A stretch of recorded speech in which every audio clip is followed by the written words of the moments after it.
No, I was working with somebody once who was like you kind of mentioned it, going into that childlike state, and you know that childlike state because it's how they would have responded based on that first encounter with that sort of thing. And oftentimes it's our parents that, you know, we were reacting to, not just our spouse or that peer that we're working with or something like that.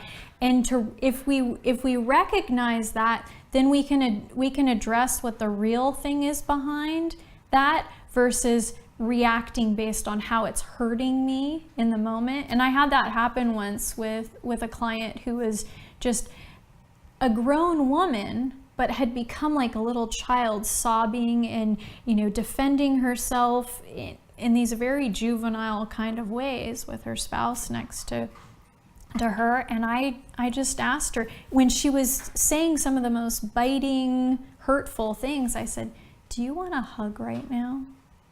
And I was shocked that this was, you know, that it happened the way it did, but she said, "Yeah, I do." And I told her husband, I said, "Would you be willing to give her a hug?" And he looked at me like, "Have you heard what she's been saying about me? Why would I give her a hug right now?"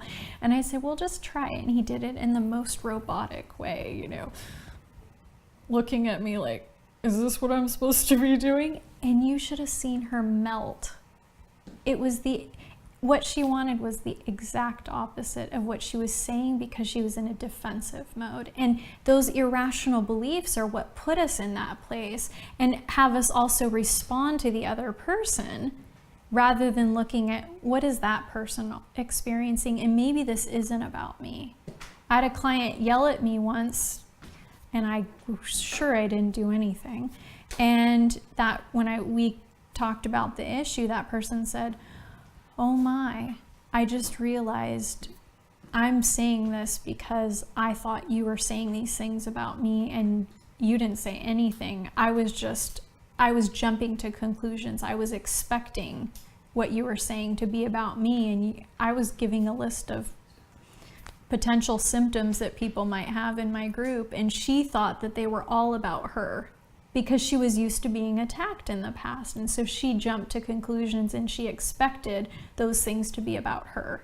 And I said, actually, some of them are things I've done. They're not just about you, and they're about everybody in the group. They're a culmination of all of the things that we're doing."